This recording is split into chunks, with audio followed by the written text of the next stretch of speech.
My parents secretly planned to move my sister's family into the house I bought after 7 years of saving. "You're being selfish," they said. I said no and cut them off. My name is Ann. I'm 31 years old and currently a financial advisor at an investment firm in Seattle. I don't like showing off, I hate waste, and I absolutely never live beyond my means. My coworkers like to joke that I'm the woman who lives inside a spreadsheet, but I don't mind because I know that every dollar I save today is the foundation of the freedom I'll have tomorrow. I'm the youngest of 2 sisters.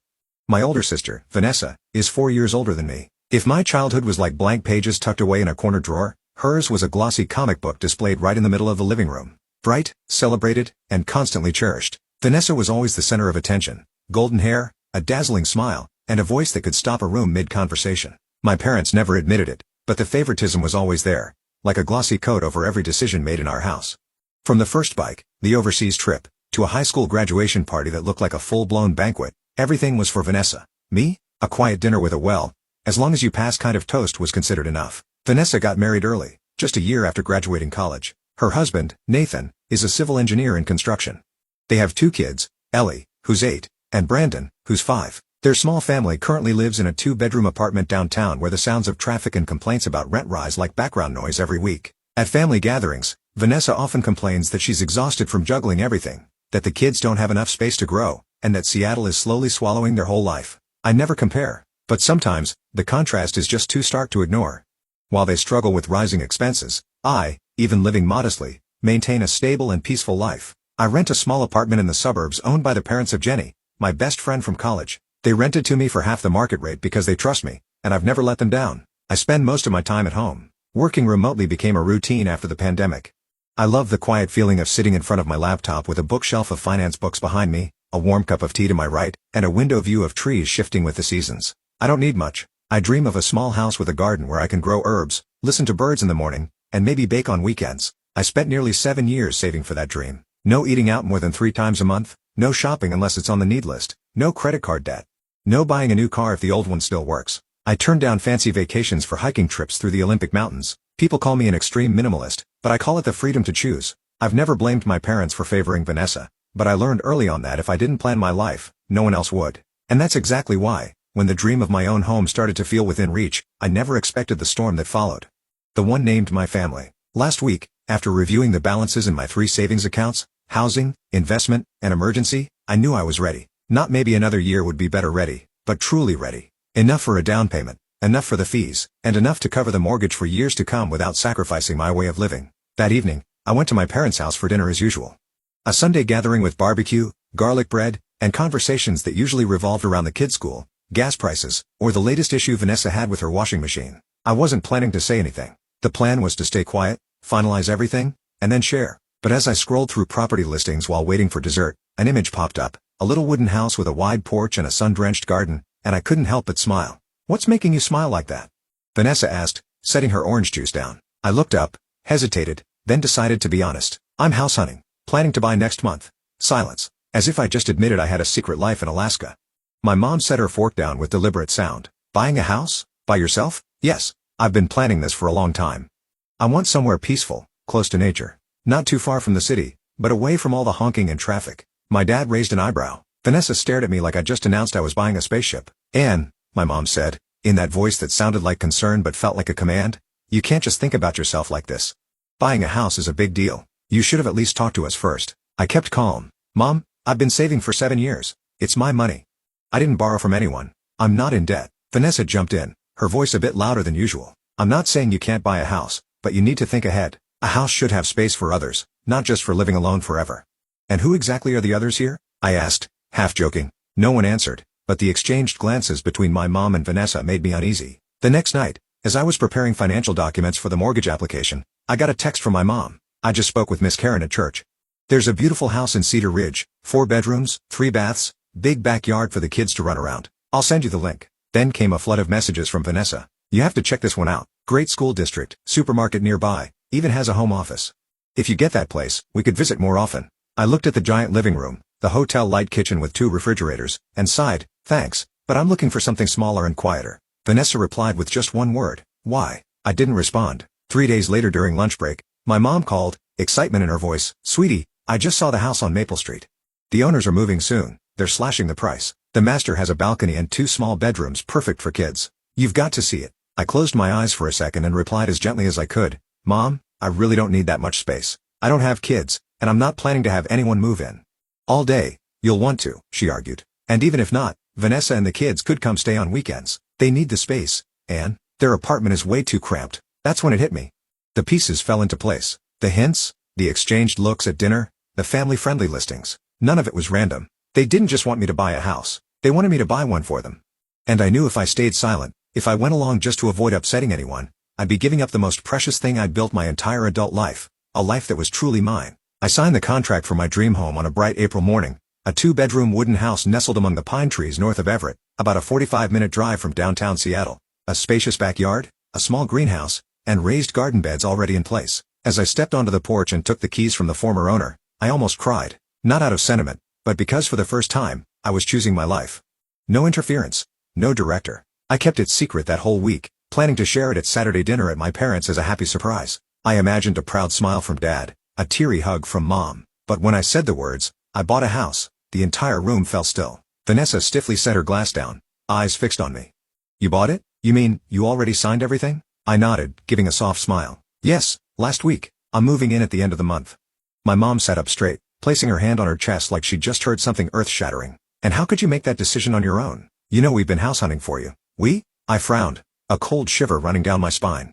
What do you mean? Who exactly? Vanessa looked up expressionless. Nathan and me, we've thought this through. The house Mom picked is near the best elementary school in the area.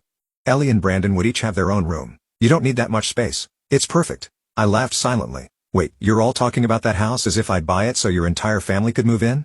My dad calmly set down his fork, his voice low and firm. Anne, you're the only one in the family who's financially stable right now. Helping each other is what family does. I turned to my mom. You feel the same? Her eyes didn't deny it. You live alone, work from home, have a steady income. Vanessa's struggling in that tiny apartment. The kids don't have space. If you care about your sister, then I should give up my dream to support someone else's life? I cut in, my voice raspy. No one answered. Nathan, who had been silent the entire dinner, sniffed slightly like he had been dragged into this unwillingly. I can fix up the place, Anne. If it's that 4-bedroom house, I could turn it into an ideal setup. No charge. I turned to Vanessa. You know what? I actually thought you'd at least ask me, not assume, not make plans behind my back. I didn't think I needed to. Vanessa shrugged. You're my sister. You're more than capable. I'm stuck. You have the kind of stability I've never had. I pushed my chair back and stood up. None of you ever asked what I wanted. And now that I finally have something I spent a decade building, you're staring me down like I'm selfish for not handing it over to the family. You're betraying us, Anne, my mom said, her voice sharp as a blade. Barbara on Maple Street was willing to lower the price. Big house, safe neighborhood. Everyone's been planning for weeks. Just waiting on your yes. I stood still for a long moment, looking around the table, blame in one face, expectation in another, quiet disappointment in the rest. No one had asked, Anne, are you happy? What do you want? I didn't buy a house to make room for someone else, I said slowly. I bought it because I wanted a home for myself, a life I chose, and you were all wrong to think you could just claim that without even asking. I grabbed my purse and headed for the door. Behind me, Vanessa blurted, You're tearing this family apart over a house? I stopped, my hand on the doorknob. It's not about a house. It's about finally being old enough to know who's living my life and who shouldn't be. I opened the door and stepped outside without looking back. The air was crisp, but I felt warmer than I had in years because for the first time, I wasn't asking for permission to be myself. I got back to my old apartment feeling dazed, like I just walked out of a battle. The door shut behind me with a dry thud, sealing me off from the arguing, the accusatory stares, and the quiet disappointment clinging to every glance at that dinner table. I dropped my bag on the floor and didn't bother turning on the lights. In the blurry darkness, I stood motionless, my chest hollow, like everything had collapsed with no warning. My phone started vibrating less than 30 minutes later. First, it was my mom. 3 missed calls in a row, then a nearly half-page message. You need to come to your senses. Family is family. This isn't a game. Don't let your pride ruin everything. Then my dad, call me. Now. I set the phone on the table without replying. The screen kept lighting up like a constant reminder that I had disrupted their version of normal. But really, what was normal? Me always being the backup plan for someone else's life? I turned on the light. The warm yellow glow filled the small, tidy apartment I'd lived in for over 6 years, the affordable place offered through the kindness of my best friend's parents. I used to see it as a refuge. Now it felt like a waiting room before the next chapter. The phone wouldn't stop. Now it was a text from Vanessa. My parents secretly planned to move my sister's family into the house I bought after 7 years of saving. You're being selfish, they said. I said no and cut them off. Now it was a text from Vanessa. Are you really this heartless? My kids didn't do anything wrong. I thought you understood. Turns out you only live for yourself. I leaned back in my chair, a quiet anger rising in me. They called me selfish. They said buying a small home with my own effort and discipline was a betrayal. But in all those years, had anyone ever asked what I wanted? Had anyone ever paused long enough to see how I'd lived or what I'd sacrificed? At 11, Vanessa got sent to jazz dance classes. I got enrolled in evening math tutoring because you're good at it, don't fall behind. At 17, Vanessa got a brand new Jeep for college. I got Dad's old Civic with a pat on the back and it still runs, don't be picky. At 20, she studied out of state, fully funded by our parents. I worked 30 a week just to afford community college. And now, when I finally built something for myself, they see it as something they can just take to help the one they've always favored. The screen lit up again, this time from Aunt Cynthia, my mom's sister. Ann, I heard what happened. Your mom is heartbroken. Don't destroy your family over a moment of rebellion. Then from Aunt Helen, you know, when you were little, your mom always said you were the most stubborn, but being too stubborn only makes you lonely. I started feeling suffocated. Loneliness wasn't half as terrifying as being surrounded by people who thought they had the right to dictate your life. I turned off my phone. For the first time in years, I knew I needed a night where no one could reach me. No familiar voices, no silent accusations, no guilt quietly planted in every word. The next morning, I got up early, brewed coffee, and watched the sunlight stream through the window. The decision was clear. I would move into my new home within 2 weeks. I wouldn't share the address with anyone except my lawyer, the moving company, and the 3 closest friends who had never judged, only listened and supported. I scheduled the internet transfer, paid the moving team's deposit, and I set daily reminders to pack one item, one book, one small dream I'd once tucked into a drawer at a time. That evening, I got an anonymous email titled, "Families Shouldn't Be Abandoned Over Money." I didn't need to read it to know who wrote it. I just opened my laptop and replied, "It's not about money. It's about not making space in my life for people who don't respect boundaries." I hit send and closed my computer. That night, I slept better than I had in a year. I moved on a cool Monday morning. The moving truck arrived on time, as professional as the reviews had said. I'd picked a weekday on purpose. Everyone in the family would be busy with work or the kids' schedules. No one would have time to follow. Even though I had changed my phone number, deleted my social media, and redirected all mail to the new place, I still felt the need for absolute silence. I wasn't afraid they'd come looking. I just didn't want any of them in my space anymore. The small house on the tree-lined street in the town of Monroe, about an hour from Seattle, was the first place I ever walked into and felt a deep sigh of relief. No one asking who I planned to move in. No one checking if the living room was big enough for family parties. Just the sound of wind through the maple trees, sunlight falling across the hardwood floor, and the warm scent of pine in every breath. I spent the first week unpacking, cleaning, and arranging things exactly how I wanted. No one stopped me from painting the office olive green. No one told me not to waste money on a tomato trellis in the backyard. And for the first time, I bought myself a patio set just for morning tea. No excuse for guests. I joined a local gardening club just days after moving in. The first meetup was at Grace's house, a kind woman in her 50s with a blooming lavender garden and a gentle smile. No one asked where I came from. They only cared what I was growing, whether I'd pruned roses before, and if I was interested in swapping seeds. I also met Liam, a man about my age who works as a freelance landscape designer. He came to help me fix the irrigation system and trim back the branches that were blocking sunlight from my herb trellis. We didn't talk much about family, and that, strangely, felt like a relief. Amid conversations about soil, sunlight, and how to keep rabbits away, I found myself slowly opening up again, naturally without pressure. Work was going better than ever. Remote work, free from stressful messages or passive-aggressive remarks, allowed me to focus and be more creative. A project I pitched to a major client got approved in just 1 week, something that had never happened before. My direct manager, Karen, called to congratulate me and told me I'd be getting a raise, along with a request to help train new hires. For the first time, I was being recognized not just for doing well, but for being me. Every Saturday, I rode my bike to the farmer's market downtown, picked out fresh vegetables and chatted with familiar vendors. One time, I helped a little girl pick the right kind of onion her mom had written on a grocery list. Later, her mom invited me to join a local book club at the library. I said, yes, why not? No one there knew I'd once been called a traitor for not letting my sister move into my home. They just knew me as Anne, the woman with thriving basil and surprisingly refined taste in books.